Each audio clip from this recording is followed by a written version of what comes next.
country. North Carolina is also third in the country for the most diverse agriculture because of different ranges of soil types, from sandy soil to mineral soils, allowing farmers to grow crops from tropical regions to colder climates. One thing that sets North Carolina ag apart is the diversification of weather extremes. From the coast to the mountains, weather changes from heavy rainfalls, snow, mudslides, and hurricanes. With North Carolina being on the East Coast, the agriculture industry experiences natural disasters from weather extremes such as heavy rainfalls and hurricanes. Farmers in eastern North Carolina are preparing for hurricane season starting in July to November. Most of the farmers have lived through hurricanes and know what to expect and how to prepare for them. Getting the crops out of the field, moving livestock to higher grounds, getting equipment put away, and having generators for their farms are the farmers' number one priority during hurricane season. In July 1996, Hurricane Bertha swept through North Carolina, knocking over hundreds of acres of corn and tobacco that was drowned and blown over, along with equipment damage costing North Carolina farmers $179 million of damage. About 6 weeks later, before farmers could even recover, Hurricane Fran snuck up, causing $625 million in damage to the North Carolina ag industry. There was 3 times the damage from Hurricane Fran than Hurricane Bertha, and Duplin County being the number 1 county with the most agriculture loss. Hurricane Fran is known as one of the most devastating hurricanes to eastern North Carolina. The farmers slowly began to recover from back-to-back hurricanes in 1996 until September 1999 when Hurricane Floyd struck.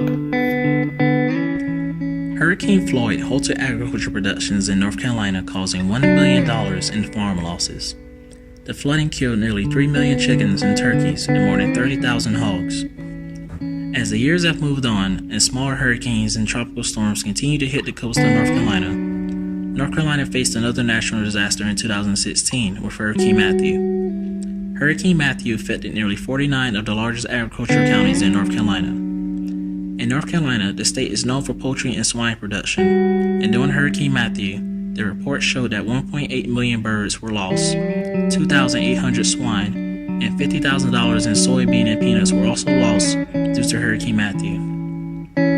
The farmers in eastern North Carolina took a hard hit from Hurricane Matthew, but it was only 2 years after Hurricane Matthew that Hurricane Florence hit eastern North Carolina in September 2018. Hurricane Florence has cost farmers more than $1 billion worth in damage in crops and livestock.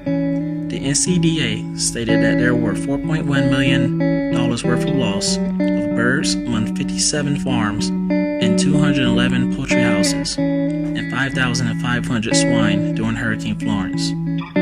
Being that North Carolina's number 1 industry is agriculture, farmers are dealing with these natural disasters as of today, trying to recover from farms being lost, to crops being left in the field, and livestock losses due to Hurricane Florence.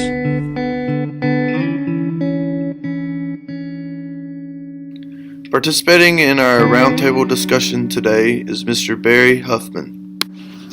Barry Huffman is a farmer who was born and raised in Onslow County. His farm was established in Richlands, North Carolina, and is currently still farming here. Farming was in his blood, and that is something that is hard to change. Initially, this farmer worked full-time off the farm while building his first 3 turkey houses in 1989. In 1991, he married, started a family, and established 3 more turkey houses. At this point, he had a full-time operation up and running, a family to support, and he was making a living on the farm. In the early 1990s, he expanded his operation to row crops, including corn, soybeans, wheat, and tobacco. He was very successful in his venture, earning the 1992 Onslow County Wheat Yield Winner Award. Meanwhile, he was successfully managing a greenhouse facility producing tobacco transplant for many other area farmers. Living in eastern North Carolina, Mr. Huffman knew how natural disasters like hurricanes could damage his farm. From Hurricane Bertha, Fran, Floyd, and Florence are major hurricanes to damage Huffman farms. With 10 blown off buildings, curtains ripped off turkey houses and greenhouses, water rising inside turkey houses, row crops such as corn and tobacco being blown down, and fields that are too wet to harvest, along with soybeans being underwater. But Mr. Huffman has a theory to prepare for hurricane season. That is, you prepare for the worst but expect the best during every hurricane season.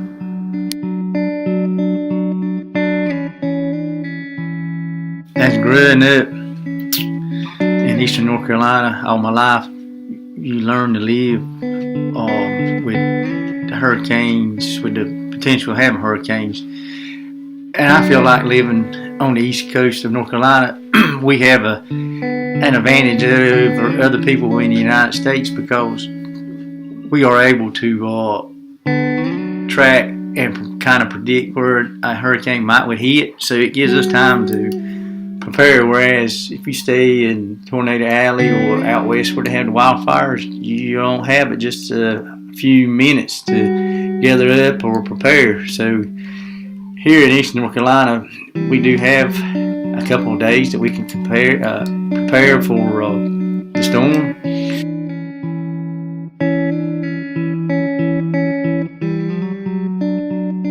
Living through past hurricanes that was a Category 1 or 2, seeing the damage from other storms that was a Category 4 or 5, we were nervous and scared about staying, but we knew that even though it was a mandatory evacuation from the county, and if we stayed, that we were staying on our own. But having livestock and animals that we couldn't leave, you had to stay. I knew the most damage we had on our farm after Hurricane Florence was we had one big shelter that we kept equipment parked under was completely destroyed during the storm. Our other serious damage was we got 3 greenhouses. One was completely destroyed. That was going to have to be completely rebuilt. Well, after assessing the damage that we've had on the farm, with the cost of rebuilding and repairing the 3 greenhouses and the loss due to the mum crop, we decided that after over 20 years of doing it, that it was time to get out and maybe travel down another path or road at this point in time. The row crop, we are going to continue to grow row crop and farm cattle